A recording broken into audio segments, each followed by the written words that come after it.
उठ जा अपनी राख से, तू उड़ जा अब तलाश में, परवाज़ देख परवाने की, आसमां भी सर उठाएगा, आएगा अपना टाइम आएगा, मेरे जैसा शाना लाला तुझे ना मिल पाएगा। ये hello friends, good afternoon to all of you. You are watching commerce winner with Gaurav. अगर आप अच्छा कुछ देख रहे हैं तो कॉमर्स विनर देख रहे हैं। बेटा, इस वीडियो में मैं आपके लिए एक नया कॉन्सेप्ट लेकर आया हूं, chapter number 2 in your business studies. Okay, इस चैप्टर को समझने के लिए जो हमको खुद ही एक बिजनेसमैन के पॉइंट ऑफ व्यू सोचना पड़ेगा, यानी कि ये समझना पड़ेगा कि हम बिजनेसमैन हैं। अगर आप इसको इस तरह से अज्यूम कर लोगे कि you are just like a businessman, तो बहुत सिंपल तरीके से इसे हम समझ सकते हैं। तो ध्यान से देखते हैं, फॉर्म ऑफ बिजनेस। ठीक है, फॉर्म क्या? फॉर्म का मतलब क्या कि आप जो है बिजनेस किस किस तरीके से कर सकते हो, उसे हम फॉर्म बोलते हैं। क्या बोलते हैं? फॉर्म। किसकी? बिजनेस की। बिजनेस आप समझते हो, बिजनेस में क्या होता है, या तो मैन्युफैक्चर करके आप सेल करोगे या ट्रेडिंग करोगे। ट्रेडिंग का मतलब क्या? परचेज करा और सेल किया। ठीक है, ये बात समझ में आती है। ठीक, तो यही लिखा हुआ है, फॉर्म ऑफ बिजनेस इंटरप्राइजेस। आप किस किस तरीके से बिजनेस कर सकते हैं, कितनी तरह की फॉर्म होती हैं बिजनेस की। तो देखो, सबसे पहले क्या लिखा है? Private enterprises. प्राइवेट नाम से लग रहा है कि प्राइवेट। जैसे मैं एक एग्जांपल की पॉइंट ऑफ व्यू से बात करके देखूं, सपोज करूं मैंने एक परचून की दुकान ओपन कर ली, तो मुझे बताओ वो उसका मालिक कौन? मैं खुद। उसमें पैसा किसने लगाया? मैंने खुद ने लगाया। तो ध्यान से, क्या उसमें कोई गवर्नमेंट इंटरफेयर कर रही है? क्या कोई दूसरा इंसान आ रहा है? नहीं। तो इसका मतलब ये क्या? प्राइवेट है, यानी कि मेरा बिजनेस है। तो प्राइवेट इंटरप्राइजेस का मतलब क्या? ध्यान से देखते हैं, ओन या manage and control by private person, यानी कि वो वाले बिजनेस जिस पर कंट्रोल पूर्ण रूप से, यानी कि फुल्ली कंट्रोल जो होता है वो किसका होता है? प्राइवेट का। किसका? प्राइवेट का। यानी ये बात समझ में आती है, तो वो कहलाया जाता है आपका प्राइवेट इंटरप्राइजेस। अभी क्लियर करेंगे और भी अच्छी तरीके से। पब्लिक इंटरप्राइजेस, पब्लिक का मतलब ही आप एक तरीके से समझ रहे होंगे। और देखो, मैंने कुछ वीडियो पर स्क्रीन पर आ रहा है आपके, आप इसको देख सकते हो। ये एग्जांपल है कुछ किसके? पब्लिक इंटरप्राइजेस के। फिर भी मैं आपको बता देता हूं, own, manage and control by government. कोई भी ऐसा बिजनेस जो कंट्रोल या मैनेज किसके द्वारा करा जा रहा है? गवर्नमेंट के द्वारा, उसे बोलते हैं पब्लिक इंटरप्राइजेस। ठीक है, आपने इसमें देखा होगा, जैसे एमटीएल भारत, बीएसएनएल का नाम आपने सुना होगा, एचपी प्रोडक्ट जो होते हैं, ठीक है, और इंडियन ऑयल्स होते हैं। ठीक है, ये सारे जो होते हैं ये पब्लिक इंटरप्राइजेस होते हैं, यानी कि यहाँ पर किसी का कोई रोल नहीं। फुल्ली कंट्रोल कौन है? कौन उसका मालिक है बिजनेस का? गवर्नमेंट। कौन है? गवर्नमेंट। क्लियर?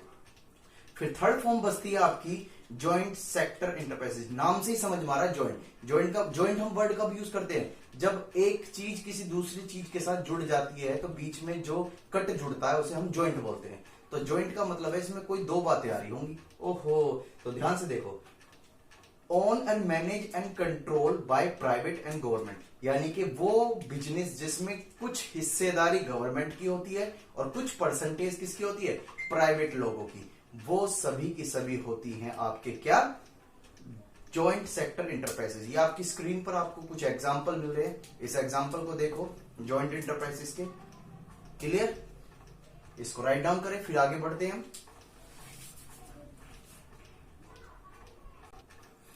चलो कुछ आगे आते हैं। ठीक है, सबसे पहले मैं आपको समझा चुका हूं प्राइवेट इंटरप्राइजेस क्या, जिसका मतलब कोई प्राइवेट लोग होते हैं। जैसे मैं अपना बिजनेस ओपन कर लेता हूं तो प्राइवेट इंटरप्राइजेस। फिर मैंने क्या बताया? पब्लिक, जिसमें क्या होती है? ओनर कौन होती है? मालिक, जब गवर्नमेंट होती है। और एक होता है जॉइंट इंटरप्राइजेस, यानी कि जिसमें गवर्नमेंट भी होती है, कुछ परसेंटेज की ओनरशिप, और क्या होती है? कुछ परसेंटेज की ओनरशिप होती है किसी प्राइवेट लोग की। क्लियर? अब ध्यान से, मैं क्या समझाने वाला हूं? Private enterprises. तो प्राइवेट इंटरप्राइजेस में दो बातें आती हैं, नॉन कॉर्पोरेट फॉर्म और एक होते corporate form. Non corporate form का मतलब क्या? कि जो कंपनी नहीं है, और कॉर्पोरेट फॉर्म का मतलब क्या? जो कंपनी है। होता क्या है, जब आप एक बिजनेस एस्टेब्लिश करना चाहते हो तो आपकी मर्जी है, भाई मैं दुकान खोलना चाहता हूं तो मैं दुकान खोलूंगा, यानी कि सोल प्रोप्राइटर। सोल का मतलब होता है ओनली, यानी कि केवल जिसमें एक ही मालिक होता है उसे हम सोल प्रोप्राइटर बोलते हैं। मैंने कन्फेक्शनरी खोली, मैं मालिक, वो क्या है? Sole proprietor. मैंने परचून की दुकान खोली, आई एम सोल प्रोप्राइटर। मैंने हलवाई की दुकान खोली, स्वीट की, क्या? Sole proprietor. मैंने फास्ट फूड की दुकान खोली, तो क्या? Sole proprietor. समझ पा रहे हो? जिसमें केवल एक ही मालिक होता है वो होता है आपका सोल प्रोप्राइटर। क्लियर? दूसरा हो गया पार्टनरशिप। पार्टनरशिप का मतलब क्या? जिसमें कम से कम कितने बिजनेसमैन होने चाहिए, यानी कि कम से कम कितने मेंबर्स पार्टनर्स होने चाहिए? दो। यानी कि जैसे मैं अकेला बिजनेस करना चाहता हूं तो मैं सोल प्रोप्राइटरशिप खोलूंगा। मेरा कोई दोस्त अच्छा है, मेरे पास पैसा है, उसके पास ब्रेन है, और पैसा और ब्रेन दोनों चाहिए बिजनेस चलाने के लिए, तो मैंने उसके साथ क्या कर ली, साझेदारी किसकी, बिजनेस की, यानी कि पार्टनरशिप कर ली। तो जब हम पार्टनरशिप कोई आपस में मिलकर कोई काम चलाते हैं, मिनिमम कितने, 2, तो वो क्या होते हैं आपके पार्टनरशिप। क्या होती है, partnership. Joint Hindu family business का मतलब क्या, जैसे मेरे दादा कोई बिजनेस चला रहे थे, वही पापा ने किया, उसे ही मैं कर रहा हूं, ठीक है। तो हमारी जॉइंट फैमिली, चाचा ताऊ अलग नहीं हुए, सब मिलकर एक एक बिजनेस रन कर रहे हैं, उसे क्या बोलते हैं, joint Hindu family business. Clear. तो ये वो बिजनेस होते हैं जो कंपनी नहीं होते, ठीक है। तो कॉर्पोरेट फॉर्म्स कौन सी हो गई, सीधी सी बात, जो बिजनेस हो यानी कि जो कंपनी होती होगी। लिखा हुआ है कोऑपरेटिव सोसाइटी, ये वॉलंटरी होती है, यानी कि आप अपनी मर्जी से बना सकते हो, यानी कि जिसमें सेम इंटरेस्ट होता है।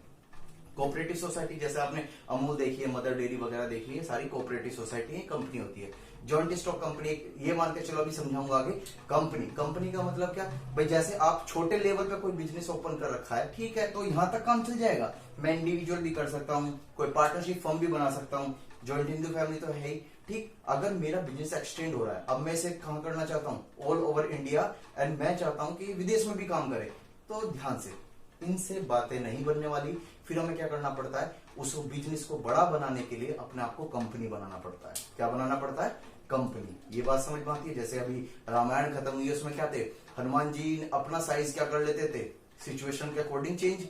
अगर उनको, जैसे वो वैद को लेने गए थे लंका में, तो छोटे बन के गए थे, ठीक है, तो छोटे, वहां छोटे की जरूरत थी। तो अगर बिजनेस में आपको छोटेपन की जरूरत है तो छोटे की जरूरत पड़ेगी। लेकिन जब उनको जो वैद जो थे, उनका पूरा हाउस उन्होंने लिफ्ट कर लिया, यानी कि हाथ पर उठा लिया, ठीक है, तो उन्हें किस चीज की जरूरत पड़ी, छोटे की, बड़े की, तो बड़े की, तो उन्होंने अपना आकार क्या कर लिया, बड़ा कर लिया। तो बस ये बिजनेस अगर छोटा है तो आकार ये है आपका, साइज ये रहेगा, ठीक है। और यदि आपको बिजनेस बड़ा करना है तो आपका साइज क्या रहेगा, ये रहेगा। बस एक तरीके से प्राइवेट इंटरप्राइजेस में 2 तरीके होते हैं। ये बात समझ में आती है, क्लियर। 1 by 1 हम सीखते चलेंगे सारी चीज। Please keep watching my videos and subscribe and like if you like my videos. Okay, copy करो उसको। चलो तो बेटा कुछ नया सीखते हैं। तो देखो क्या लिखा हुआ है, सोल प्रोप्राइटरशिप। मैंने आपको क्या बताया था, कोई भी ऐसा बिजनेस जिसमें केवल एक इंडिविजुअल मालिक होता है, वो ही क्या होता है, सोल प्रोप्राइटर। जैसे sole proprietorship means a business on your finance and control by single person. ध्यान से क्या लिखा हुआ है, single person who is receives of all profit and bearer of all risk. यानी कि मैंने कोई परचून की दुकान ओपन करी है, तो भैया सीधी सी एक बात है, जितना प्रॉफिट होगा मेरा होगा, जितना भी रिस्क होगा या लॉस होगा वो किसका होगा, मेरा होगा, जितना भी पैसा मैं लगाऊंगा, इन्वेस्टमेंट करूंगा, वो मेरा होगा। तो यानी कि जो जिसमें मालिक केवल एक, तो वो क्या कहलाता है, सोल प्रोप्राइटर। ये बात समझ में आती है। फिर इसके हम अभी इस क्लास में फीचर्स भी देखते हैं, सब चीज कंप्लीट कर लेते हैं। तो सोल प्रोप्राइटर उम्मीद करता हूं आपको समझ में क्या हो गया। आगे कुछ नया सीखते हैं, करो कॉपी। चलो तो बेटा कुछ आगे चलते हैं। सोल प्रोप्राइटर के फीचर्स क्या होते हैं, फीचर्स ध्यान से देखें। सिंगल ओनरशिप, ये मैं आपको बता चुका हूं, सोल प्रोप्राइटरशिप में केवल एक ही मालिक होता है, पहला पॉइंट। दूसरा क्या है, कंट्रोल। आप बताओ जब मालिक भी एक होता है तो उसका कंट्रोल भी किसका होता होगा, केवल उसी इंडिविजुअल पर्सन का जो उसका मालिक है, सिंपल सी बात है। तीसरा क्या होता है, नो सेपरेट लीगल एंटिटी। ध्यान से, सेपरेट लीगल एंटिटी का मतलब है कानूनी पहचान, यानी कि जो आपका सोल प्रोप्राइटर बिजनेस होता है उसकी कानून अलग पहचान नहीं होती। जैसे मुझे बताओ, आप रिलायंस का सिम परचेस करने के लिए जा रहे हो, जियो का, तो आप जाके ये कहोगे कि जियो का सिम दे दो, या ये बोलोगे कि मुकेश अंबानी जी का सिम दे दो, क्या बोलोगे, जियो का सिम दे दो। क्यों, क्योंकि उसकी कानून, वो जो कंपनी उनकी है जियो की, उसकी कानून की नजरों में एक अलग वैल्यू है। लेकिन यहां पर मेरी परचून की दुकान है, मेरा नाम लिखा हुआ है, सपोज कर गौरव प्रोविजन स्टोर, ठीक है, एक अच्छी बात है। लेकिन जब बात उसकी किसकी आएगी कि भाई किसकी दुकान से ले ले, गौरव की दुकान से ले ले, किसकी दुकान से ले ले, गौरव की दुकान से, तो कानून की नजरों में कोई separate legal entity sole proprietorship की नहीं होती। क्लियर। फोर्थ पॉइंट आता है तुम्हारा अनलिमिटेड लायबिलिटी। जैसे सपोज करो मैंने अपने बिजनेस को डेवलप करने के लिए 1 लाख रुपीज का लोन ले लिया, ठीक है, लेकिन मैं समय पर वो लोन पे नहीं कर सका, तो अब क्या हुआ, मैंने अपनी एसेट सोल्ड करी, मैंने शॉप की जो एसेट्स थी, फ्रिज वगैरह, वो सब सोल्ड कर दिया, तो 50,000 कलेक्ट कर पाया और उसकी मैंने रीपेमेंट कर दी। लेकिन अब भी 50,000 जो बचता है उसकी पेमेंट मैं अपने घर से करूंगा, चाहे मुझे अपने घर की चीजें बेचनी पड़े। तो जब बात घर तक पहुंच जाती है, ठीक है, तो वो बोला जाता है unlimited liabilities. Clear. Fifth point आता है नॉन लीगल फॉर्मेलिटीज। कोई भी इतनी लीगल फॉर्मेलिटीज फॉलो नहीं करनी होती है। सिंपल सी मुझे परचून की दुकान खोलनी है, एक दुकान की लीज एग्रीमेंट बनवा लो, अगर अपनी है तो अच्छी बात है, और सामान रख लो, इन्वर्टर लगा लो, शटर लगा लो, काम शुरू करो अपना, ठीक है। और कोई अपने डॉक्यूमेंट्स जो बनता है बिजनेस ऑर्गेनाइजेशन संगठन का, वो बनवा लो। कोई ऐसी अलग से कोई परमिशन या कुछ भी हमें लेनी नहीं होती है, इतनी कोई लीगल फॉर्मेलिटीज नहीं होती। क्लियर। 6 पॉइंट क्या है? Sole risk bear and profit receive. सीधी सी बात है, मैं मालिक हूं तो रिस्क भी किसका? मेरा। प्रॉफिट भी किसका? मेरा। लॉस भी किसका? मेरा। ये बात समझ में आती है? तो this is the feature of the sole proprietorship. इसे नोट डाउन करो बेटा जल्दी से, फिर कुछ और नया सीखते हैं। तो last topic is that merits. इसकी क्या मेरिट है? ध्यान से।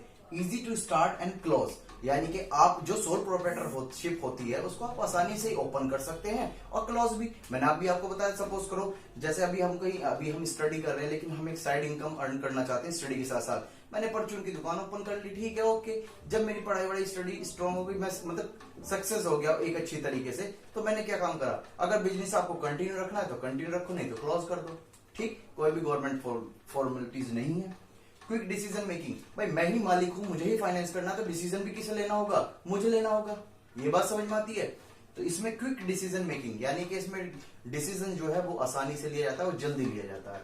तीसरा पॉइंट क्या? नॉन लीगल फॉर्मेलिटीज, ये मैं बता चुका हूं।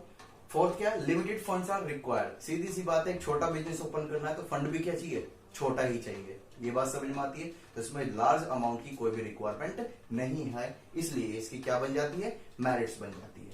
लास्ट पॉइंट क्या? लिमिटेशंस। इसमें लिमिटेशंस क्या होती हैं? लिमिटेड फाइनेंशियल रिसोर्सेज, यानी कि जो आपको कमाने का जो रिसोर्सेज है वो लिमिटेड होता है। क्या होता है? लिमिटेड। मेरी परचून की दुकान है तो मैं चिप्स, कुरकुरे, बिस्किट्स वगैरह ही क्या कर सकता हूँ? सेल कर सकता हूँ और उससे ही कमा सकता हूँ। ये बात समझ में आती है? लिमिटेड मैनेजर एबिलिटी, यानी कि इसमें जो डिसीजन होगा वो मैं ही लूंगा। तो ध्यान से, जब एक ब्रेन जो है वो ज्यादा स्ट्रांग होता है या 4-5 आदमियों का ब्रेन ज्यादा स्ट्रांग होता है डिसीजन में? सर जो 4-5 होते हैं, क्यों? वो 5 दिमाग है, आप एक दिमाग है। तो ध्यान से, इसमें जो मैनेजर एबिलिटी होती है वो कम होती है as compare to other business. क्यों? क्योंकि इसमें जो इंडिविजुअल ओनर होता है वो ही डिसीजन लेता है, तो जरूरी नहीं है कि दिमाग एक अच्छा हो। क्लियर। तीसरा पॉइंट क्या? अनलिमिटेड लायबिलिटी है, आपको बता चुका हूं मैं। अनसर्टेन लाइफ, भाई जैसे किसी की दुकान है, मैं यहां खुद को नहीं लूंगा एग्जाम्पल, ठीक है भैया, अभी तो जीवन में कुछ करना है, ठीक। तो ध्यान से, अनसर्टेन लाइफ का मतलब क्या है? सपोज करो कोई मिस्टर एक्स है, उसकी कोई दुकान है, उसकी डेथ हो जाती है तो बिजनेस भी समाप्त हो गया। अगर उसके फैमिली मेंबर में कोई बिजनेस को नहीं चलाना चाहता, क्लियर। इंसॉल्वेंट हो गया, यानी कि उस पर कर्जा इतना हो गया कि वो पे नहीं कर पाएगा। तो जैसे जैसे उसकी अवेलेबिलिटी होती है, यानी कि अनसर्टेन लाइफ है, कभी भी बिजनेस क्या हो सकता है? बंद हो सकता है। लिमिटेड स्कोप फॉर एक्सपेंशन, यानी कि इसका मतलब क्या है कि उम्मीद कम होती है किस चीज की? बिजनेस को बढ़ने की। हाँ, एक आप मोहल्ले पड़ोस तक सीमित हो सकते हो, एक सिटी तक सीमित हो सकते हो। ऐसा कोई नहीं है कि मैंने परचून की दुकान ओपन करी तो गाजियाबाद से मुझसे परचेस करने के लिए आएंगे सामान, ठीक है, ऐसा कुछ भी नहीं है। तो इस वजह से लिमिटेड स्कोप होता है, एक्सपेंशन होता है किसका? सोल प्रोप्राइटरशिप का। तो इस वीडियो में हमने क्या सीखा? सोल प्रोप्राइटरशिप सीख रहे हैं, क्लियर। प्लीज अगर मेरी वीडियो आपको पसंद आए तो अपने फ्रेंड्स को शेयर करें। क्यों? क्योंकि मेरा भी तो कुछ बेनिफिट हो जाए। मैं इतनी मेहनत के साथ आपके लिए वीडियो बनाता हूँ, ठीक है, कुछ बेनिफिट मुझे भी मिलना चाहिए। प्लीज, मुझे पता है फिर से वही वाली बात, कुछ लोग लाइक करेंगे, कोई डिसलाइक करेंगे, कुछ तो कमेंट किया करो जिससे कि मैं अपनी कुछ कमियों को सुधार सकूं। क्या पता जो लोग मुझे पसंद नहीं करते वो भी मुझे पसंद करने लगे, ठीक है। Bye bye and take care. मिलते हैं नेक्स्ट क्लास में न्यू वीडियो के साथ। Bye bye.